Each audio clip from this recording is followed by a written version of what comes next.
Good evening. How are we all? How is everyone today?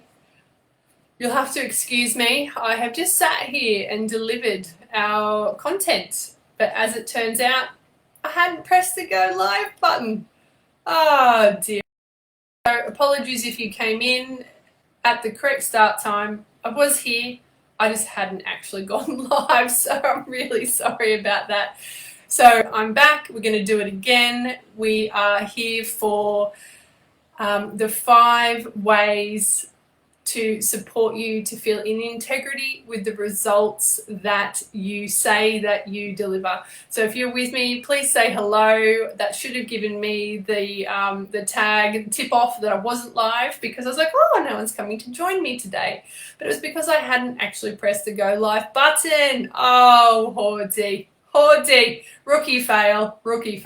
So here we are. Thank you again for your patience. Hello. Please say hello in the comments. Let me know that you're here. If you're watching this on the replay, give me a hashtag replay. Hello, Anne Pine. Thank you for joining me. Rookie fail today for Lino, but never mind. Here we are, and we're going to go through it again. I essentially just did a practice, and now I'm going to make it even better, I am sure. So we're here for 5 ways to feel in integrity with what you say you deliver. So why are we having this conversation today? So just in case you missed it, I wrote a blog about this last week. If you're on my newsletter list, it will be in your inbox. If you haven't seen it, it's in a post below this video somewhere. Have a scroll down. And it kind of gives the context for how this conversation has come about. In a nutshell, I had a couple of sales calls recently. I had some conversations with some colleagues and a couple of clients. And an aspect of this conversation came about. And I'd met somebody new recently, and she was like, Lynn, look, I have these offers, but sometimes I feel nervous about saying that I can deliver this result because I don't know that they will 100% get this result. And it was a reflection of something that I've heard many times recently. And the reason it's really important is because this is like a little gremlin that sits in the back of your head or on your insides, and it really undermines your confidence, your ability to make congruent offers, because there is a part of you that's sitting there going, oh, are you sure you should be saying that? Maybe you actually can't deliver that. Can you guarantee you can deliver that? We can't guarantee that we can deliver that. And that automatically undermines your ability to make those powerful, wholehearted offers, because we are not a group of people who can be out of integrity. That's why I've used that word in the headline today, because it is really important. As women who are heart-centered, we are soul-inspired. It is crucial for our systems that what we are saying out in the world is congruent. It feels aligned. It feels truthful. So that's why this conversation today is so important, because without it, it really impacts our business. So some of the impacts that I have seen, I have also experienced. You might make half-hearted offers. You might end up underpricing your offers because you're like, oh, that makes it easier for somebody to say yes because I can't, and then makes me feel better in case they don't get so you can see the dialogue going on in the back here. It can cause us to over deliver because we're like, oh, I've got to make sure they get that result. I promised that they would get that result. And I'm using my hair as a confirmation there of what we're talking about. But one of the biggest things I see is that it makes us have inconsistent offers. So, one day we'll feel great. We'll be like, yeah, look, I can totally help you. Yep, that result. Yeah, that's what we're going to get. If we work together, you'll get this outcome. Amazing. And then we will shy away and go, oh, I'm not sure. Well, I'm not sure that's, if I'm saying it right, or if the way I'm saying it's going to mislead them. So all of this stuff, all of this mental chatter can get in the way of us being out there, being clear about our offers, feeling congruent, which means we can be bolder with our invitations, and having that all-important consistency with our offers. So just to say, as we go along, if you have any questions with anything that I'm saying, I'm really happy to hear from them. I love responding to your questions. So if anything comes up, please type them in there. Even if you're watching on the replay, just give me a tag and I'm happy to come back and answer any questions that you do have. I also would love to hear, as I'm going along, what resonates with you. So just, type in a word or a phrase like, yep, I'm a X, yes, I've experienced that. Let me know what is landing for you. Okay, so we've just talked about how this can show up. So how it can show up for us when we have that internal dialogue that actually is not in integrity with what we are saying out in the world about about the results that we can deliver. So the reason, of course, this is really important is because of the opposites of all of those reasons. When we feel congruent and confident with the offers that we are sharing, we get to be known quite clearly for the work that we do. We get to help more people because that clarity and confidence is there, which is attractive, which leads people to want to join your programs. And of course, that means we make more money. And we are here in service, and we are also here to make money. So it allows you to refine your craft. So because if we're out there making offers, people get to work with us and we get to refine our craft.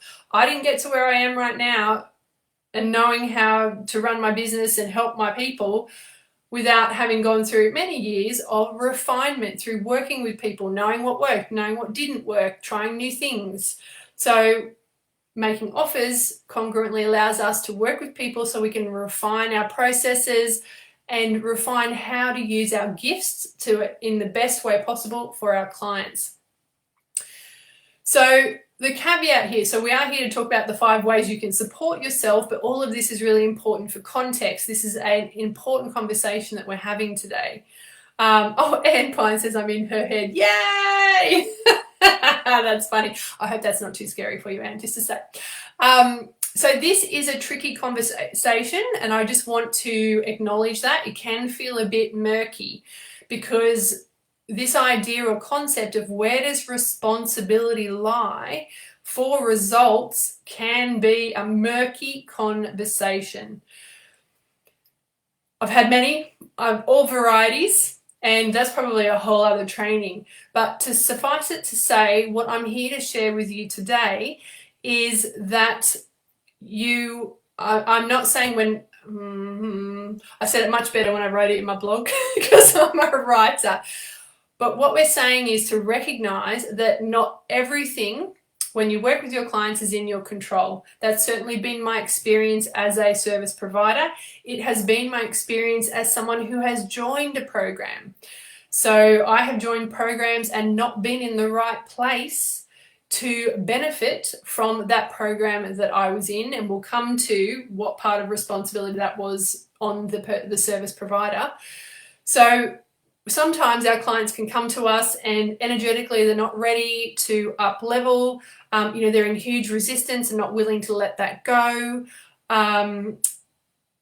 Or they're not prepared to do the work required to get the outcomes that they are looking for.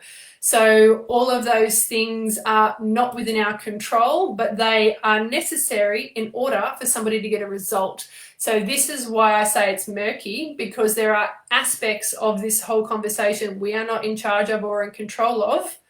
However, what we're here to talk about today is the aspects we are in control of. There is a lot that we are responsible for when it comes to supporting our clients to get the results that they deliver. Get the results that we say that we deliver. So those are the 5 things that we're now going to go on and talk about. So what are those 5 aspects that we can support ourselves to know we are showing up 100% in congruence with the things we say that we can deliver? Now, again, what we're specifically talking about today is when we're out there making those invitations. So we're talking sales conversations on your sales page, in your sales pitches. So whenever you're making those invitations, Fra's joined us. Hello, Fra. Whenever we're making those invitations to someone, that's what we're talking about. The words that are coming out of our mouth, when we're making those invitations, that's what we're talking about feeling in congruence with. So give me a thumbs up if so far that's all making sense. And then we're going to dive into the 5 ways that we can support ourselves to feel in integrity with our offers and the results we say we deliver when we're having those invitational conversations. Okay, number 1, know who is a good fit for your offers. Not everyone is in the right place to benefit from the gifts that you offer right now. Your clients will be on a journey, and it is our job to know what that journey is, to know what the stages of their development, of their transformation, to really understand what that is for them. The reason that's important is because then we know who we need to speak to, who is in exactly the right place in order to benefit the most from the package, the program, or the product that we are offering them. Let me know if that makes sense. And it's really important because if we allow in anyone, which sometimes we can do through scarcity, we feel like we need to make some money, or we want to get a program off the ground. And I've been here, I have let people into my programs in the past who were not a good fit, and that's on me. That is on me because I wasn't clear who was a fit and who wasn't a fit. And I didn't stand my ground and say, this is not the right opportunity for you right now. Here's something else that could support you. And wonderfully, I've integrated that into my business. So we all learn lessons along the way, don't we? And for instance, in my last launch with A Message That Matters, I had several sales calls and people were just a little bit too early in the journey. They were still trying to figure out their purpose and their message. And they were at the very early stages, and that's not who this program is for. If I had let them in, they would have been very frustrated. Their process isn't geared towards them, so I wouldn't have set them up to win. I would have set them up to fail. So I know that program is for people who have been in business for several years, like they know what their purpose is, but they're looking to refine, clarify, and amplify their message. So I'm clear on that journey for my clients, and I know exactly where my program meets them. So those people, and in my copy, that's who I speak to. That's who I do my best to speak to in my copy. And generally speaking, that's who I do speak to. So it's really important to know who is a good fit for the offers that you have on the table. Where are they? What defines the right person and what defines someone who's not in the right place for that? It's important for you to be clear on both of those things, because that delineation, that definition allows you to very clearly see when you're speaking to someone, oh yes, no, you're great, or not at this time. So that is number 1. So hopefully is that all making sense so far? Thumbs up if that's making sense to you ladies who've joined me for the call. Beautiful. And any questions that are coming up, please do share them. So that was number 1 in the 5 ways that we can support ourselves to feel in integrity. That was know who is and who is not a good fit for your offers. Number 2, gather evidence for your results. This is obviously pretty self-explanatory, but to grow our confidence, one of the things we really need to do is support our own internal belief. So this is part of what I talk about a lot in my work, is believing in your own message. And one of the ways that we can do that is by making sure we are gathering evidence, or we have gathered evidence to show to ourselves that we can and have achieved the things that we say we can do for people. So this is a really practical exercise. It's about gathering those testimonials, those case studies, speaking to past clients and going, what did you actually get out of this program? Like, what results did you feel like it helped you to achieve? You know, how did it change things for you?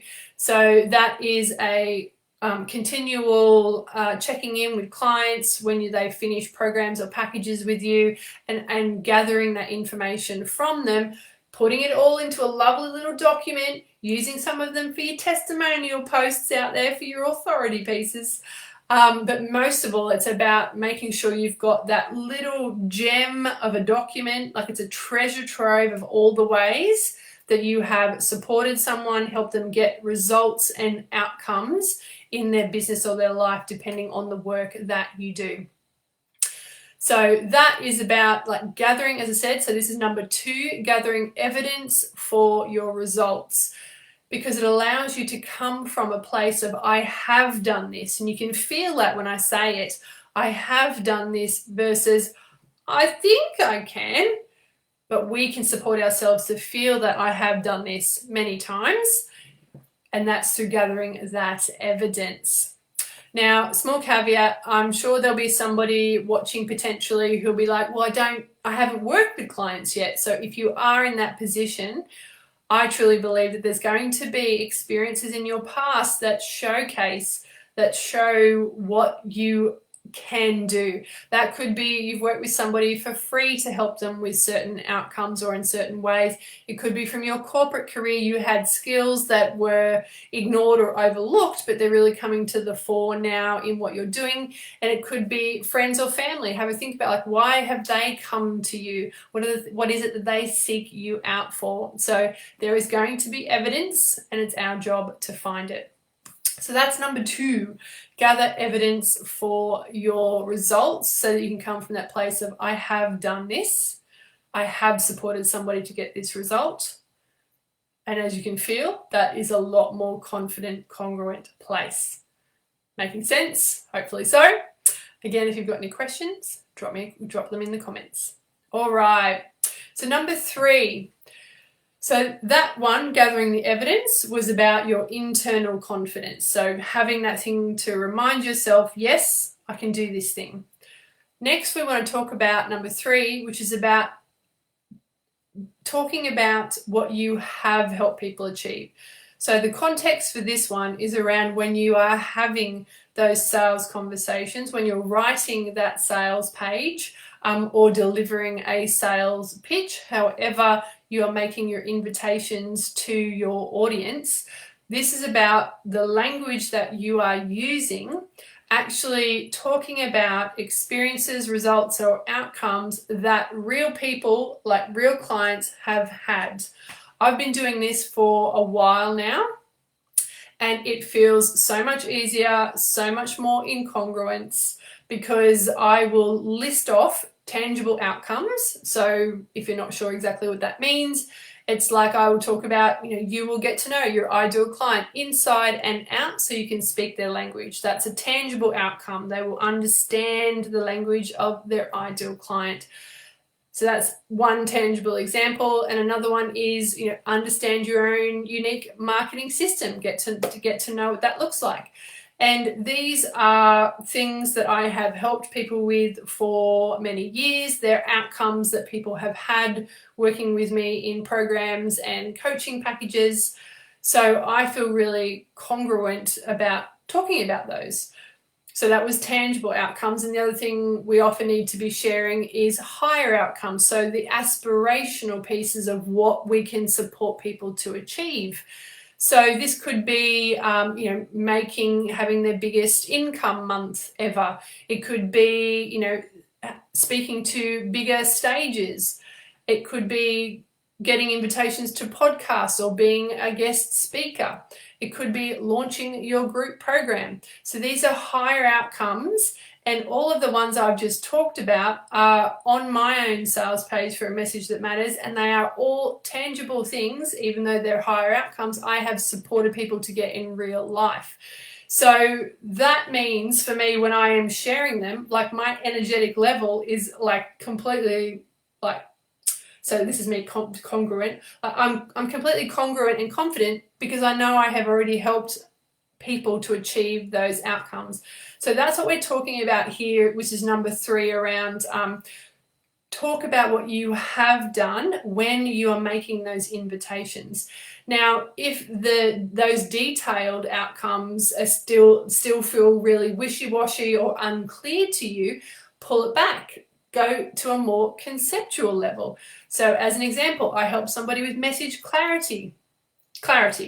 I know a lot of you who are coaches, you will help someone get clarity one way or another. Do you feel confident about that? Go with that. I help people with message confidence. I know I can do that. Been doing it for 8 years. So I feel confident with that. And the other one was message congruence. But what I'm just sharing is that if going into the details still feels too, oh, I'm not sure, pull it out. Zoom out. It's about finding the place where you're like, I can deliver that. I can stand behind that particular outcome or result. And it actually doesn't matter whether it's detailed or whether it's conceptual. In the long run, detail is great because that can support your ideal client to see themselves in the words that you're speaking. But it's more important, and what we're talking about today is your internal integrity.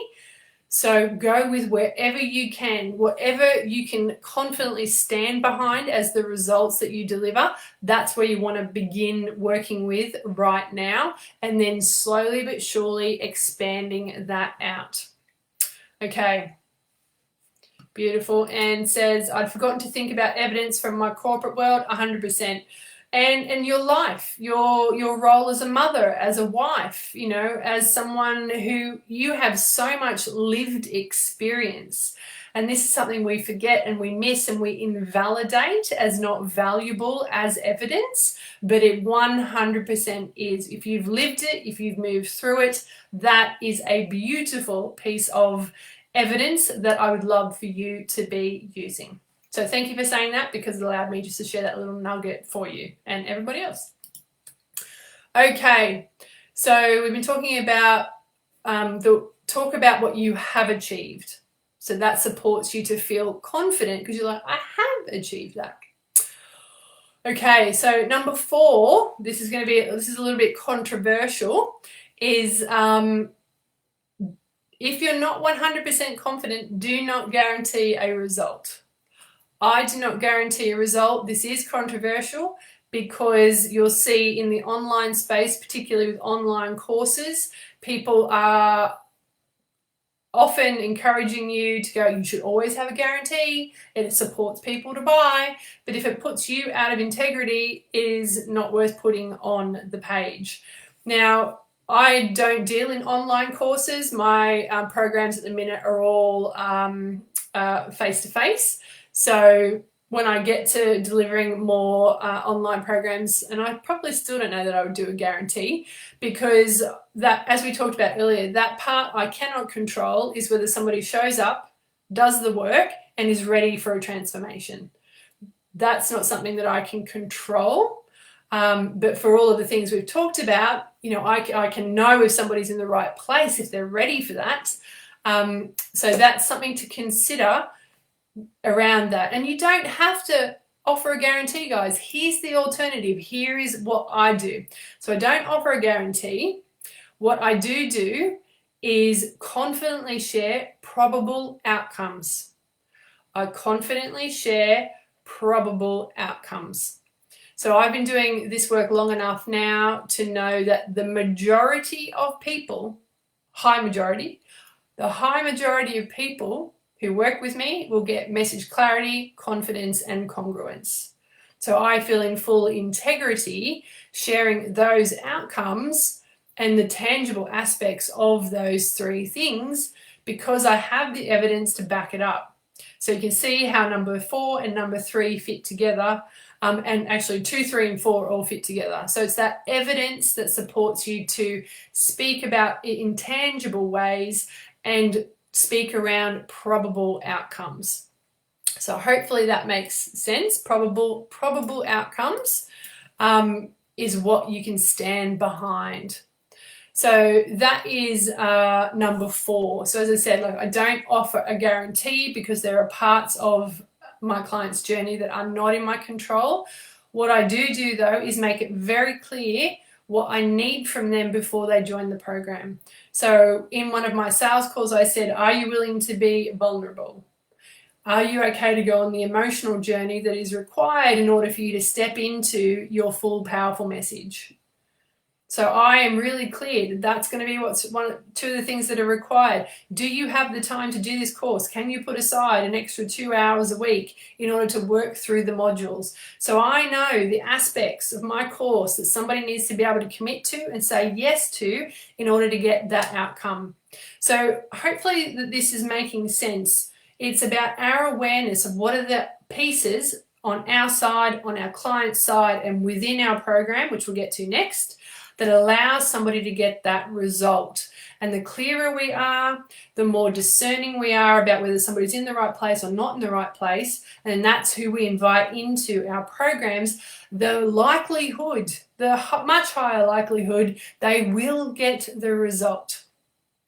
Okay, and then that final piece here, so number 5, is around knowing your process. So I just alluded to it briefly then. When you know your process, and I mean you know it, so you don't necessarily need to explain it to somebody else. That's not what we're talking about right now. What we are talking about is you understanding the process that takes somebody from A, so where they are when they encounter you or begin your program, to B, the result that they want to deliver. Now, I often work with people, I have a lot of healers in my community, and I know some of them said to me, Lynn, well, I'm not sure about my process. It's not as refined. So my process, for instance, inside my course, it's got 7 modules, and each one is an element that I know my client needs to step through, in order to get that message springboard out the other side that they are looking for. So I know the pieces. So it's ideal clients, message development. It is what's the offer, how does it help your client? So I understand the pieces. I know the process I need to take someone through in order to get that outcome. So I'm obviously working with something a little bit more tangible, which is, words and message. Some people work with things that are a little bit less transformational, but that doesn't mean there isn't a process involved. There is, in my experience, always a process. It can be really broad, it can be really conceptual. As an example, a colleague of mine, a business friend, like she's got a 5-step process that she uses with her clients. One of those steps is to relax. So she understands that's part of the process. And, if you are a healer, a broad framework is always going to be, potentially, someone comes to you and the first step is help them with their self-awareness. Where are they at? What are their blind spots? The next one could be a deep dive into what's getting in the way. The third one could be around, clearing, helping them to shift. And then the fourth one could be integrating. So that's a very easy transformational process that a lot of people will or could use to describe how they support somebody go through the transformation and get that result. So understanding your process delivers incredible internal confidence, because you're like, yep, I know how to get you there. That's my side. That's my responsibility. That is my side of the client service provider collaboration as I think about it. And I feel like, yep, I got you. I know exactly what we need to move through in order to help you get out there. And that allows, as I said, that internal confidence. And this is about your clarity. So what is your clarity? And if right now you don't know, if you're sitting there going, shit, Lynn, I don't really know what my process is, that's perfectly okay, guys. It's not a problem, but it's something to begin thinking about, something to begin refining, because it will help your confidence, and it will also help, and this is not what we're talking about today, but it will also help your potential clients have confidence in your ability to get them that result when they understand that I know it's a bit of a boom, boom, boom, boom, boom, but when they are clear that you are clear how to get them from A to B, it can help a great deal. So I hope that that so far has made sense. What we haven't talked about today, I've kept it really practical. We haven't talked about any of the internal work which needs to obviously be done alongside these external practical pieces. We obviously need to be growing our internal, our self-confidence, our own belief in our work, our understanding of our value, our knowing of our values. So that is a piece in here which is a bigger topic. So I haven't covered that off today, but just wanted to acknowledge that was a piece of this puzzle. But these are all really tangible steps that you can take to support yourself when you are out there sharing what you do and feeling really confident that you have a high probability of getting somebody that outcome. Okay, so I'm just going to say those 5 again. So the first one was around knowing who is and who is not a good fit for your offers and being clear about that in all of your sales communications so that people can self-identify and you can also clearly identify who is and who isn't a good fit. Number 2 is around gathering the evidence of your results, the outcomes, the ways that you can support people. And of course, that's speaking to past clients, that's gathering evidence from your past experiences, whether that was in the corporate world, in your own life, in your family, in any place that has helped you hone the particular skills that you are helping people with. Brilliant. So Anne says, yes, the process is what I need to work on with my new program. Absolutely, Anne. And of course, it's a new program, so that will be in development. Of course, that makes sense. Claire says, I have a process, but I don't have it documented so I can clearly explain it.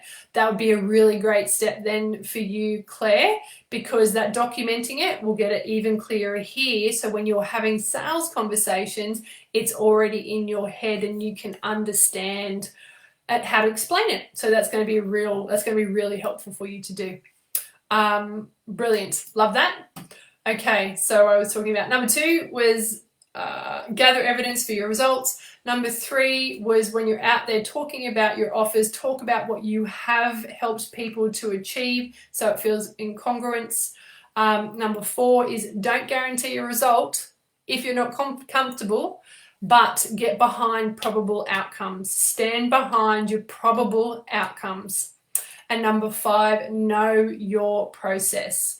That will support you to feel clear when you're explaining how your program can support somebody. But again, it's more about you knowing the how so you can get behind the result. So that's why in this particular context, it's important, because the more internal clarity you have of the how, like you're like, yep, I know how to do this, the easier it is for you to go, I can support you to get that result. So thank you for joining me today. If you're watching or you go away and think about it, or you're watching on the replay, let me know how this landed. What has resonated most with you today? It's a really important conversation for us to have, to bring awareness to, because it can and does undermine our ability to make those heartfelt, wholehearted offers to our clients, and that's a disservice to them and to ourselves. So thank you for joining me today. This has been a pleasure to share this information with you today. Please, as I said, let me know how it resonated. What was your one biggest takeaway from listening? Please put that in the comments. And let me know if there is anything else that you'd like me to do some free live trainings on. I am always open to suggestions or ideas, and I love responding to your needs. So do let me know. Thank you, everyone. It's been a pleasure. I appreciate your patience with me arriving a little bit late, and I look forward to hearing how this has landed for you. Have a beautiful day or evening, whatever time you're listening, and I look forward to seeing you again very soon. All right, my friends. Bye for now.